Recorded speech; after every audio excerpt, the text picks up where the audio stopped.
Coming up today, prosecutors begin their probe into allegations a recently deceased businessman had given huge sums of money to senior politicians. The scandal is expected to dominate this week's questioning session of government officials at the National Assembly.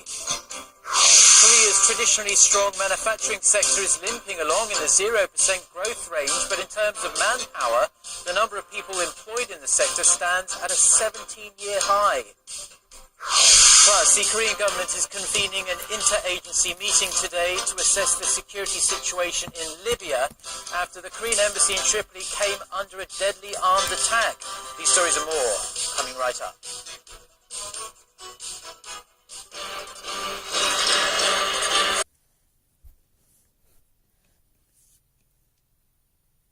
Now, South Korea's manufacturing sector, which has been the heartbeat, really, of the nation's economy for many decades, has been having a torrid time over the past couple of years. But while annual growth has been stumbling along in the 0% range for the past couple of years, the number of people employed in the industry is at its highest point since the late 1990s. Kim Min-ji reports. The number of jobs in Korea's manufacturing industry has been on an upward trend for 32 straight months, hitting a 17-year high. Statistics Korea says over 4.4 million people had jobs in the sector in February, up 3.7% from a year ago. The industry has added new jobs steadily since the 1970s, before job growth slowed in the wake of the Asian financial crisis, and then again during the 2008 global financial crisis. But growth picked up on the back of the economic recovery and has been on a steady rise since 2010. Production in the manufacturing sector grew nearly 17% on year in 2010 and 6% in 2011. But what's notable now is that production in the manufacturing sector has slowed sharply. The industry has only recorded growth in the 0% range since 2013.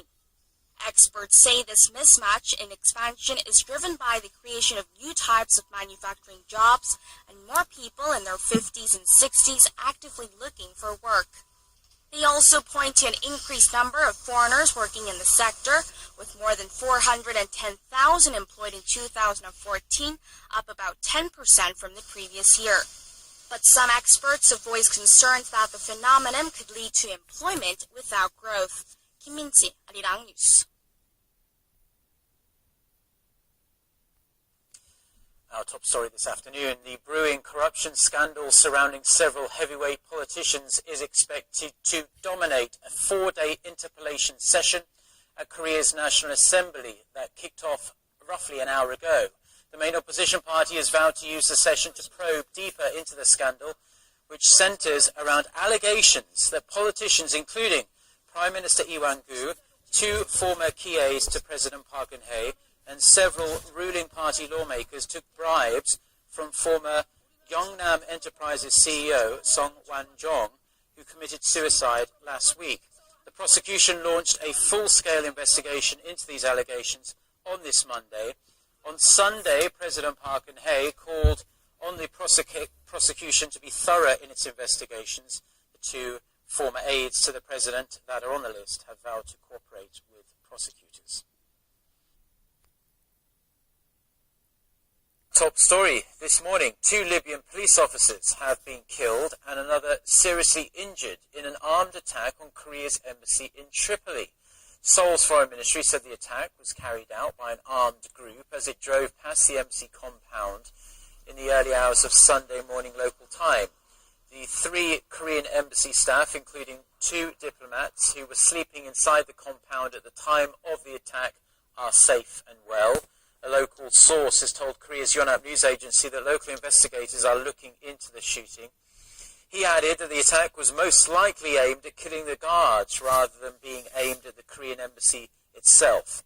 A group which says it's the Tripoli branch of the Islamic State militant group has claimed responsibility for the attack, but the source says there's no reason to believe an IS-linked group is operating in the city.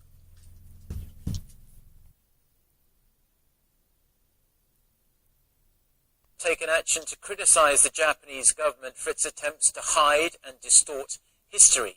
They are urging the Shinzo Abe administration to set the record straight on Japan's notorious Unit 731 that committed some unspeakable atrocities before and during World War II. Son Jung-in reports.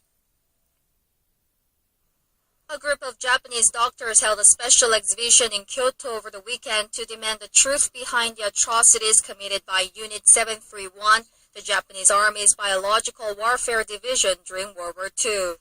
The exhibition gave detailed explanations of the brutal experiments the unit performed on around 10,000 civilians and prisoners of war from Korea, China, and Mongolia from 1935 to 1945. Despite the barbarous experiments including freezing or skinning people alive, the members involved in the unit were not convicted for their war crimes. The United States secretly granted them immunity from prosecution in return for the data they got from the vivisections. Officials of the unit also received doctorates and went on to become renowned scientists. 70 years after the war, some doctors in Japan are taking action to try and set history straight. Why did this happen? What exactly happened? We need to first answer these questions correctly. However, Japanese Prime Minister Shinzo Abe still refuses to publicly release the related data. This is in marked contrast to Germany, which convicted 23 medical doctors for their crimes in 1946. Son Jung-in, Arirang News. Has officially announced her intention to run for the White House in 2016. The former US Secretary of State made her announcement through video and social media, telling Americans she wanted to be, quote, their champion. The likely chairman of Clinton's campaign says there will be a formal kickoff event in May. Clinton's announcement marks her second attempt to win the White House and become the first female president of the United States.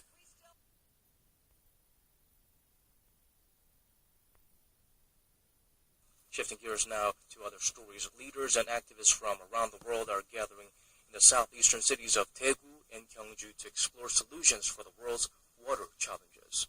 The meeting is part of the Global Water Forum that kicked off on Sunday. Our Kim Ji-yeon reports. Around 35,000 global leaders, business people, and activists are to participate in this year's World Water Forum in Korea. The triannual event provides a platform for discussions on issues related to water shortages around the world. At the opening ceremony, President Park Geun-hye said the forum will help promote peace by offering solutions to water-related conflicts. Case in point, she said she believes inter-Korean tensions can be eased by linking water routes connecting the two Koreas. She said plans are underway for a dialogue channel for the co-management of rivers passing through the two Koreas. The president added that advanced and developing countries should both approach the problem as an opportunity for growth. She proposed setting up the K-Water program, under which Korea would provide its water management know-how to developing nations. She said around 10% of the country's official development assistance is currently being routed to resolve water-related issues, and pledged increased government support for water-related initiatives in cooperation with the Green Climate Fund and Global Green Growth Institute. Underlining the pressing nature of the challenges, the United Nations Environment Program says more than half of the global population will experience water shortages by 2050. Kim Jung, Arirang News.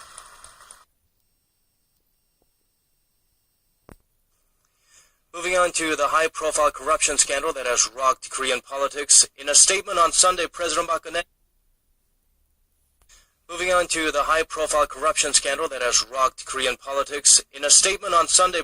Geun-hye has called on the prosecution to be thorough in its investigation into allegations that heavyweight politicians and her key aides took bribes from her former Gyeongnam Enterprises CEO Sung Wan-jong.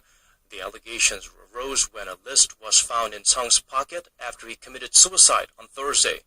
It contains the names of those he allegedly bribed and the bribe amounts. The president's remarks come after prosecutors said they will put together a special team to probe the bribery scandal on Sunday.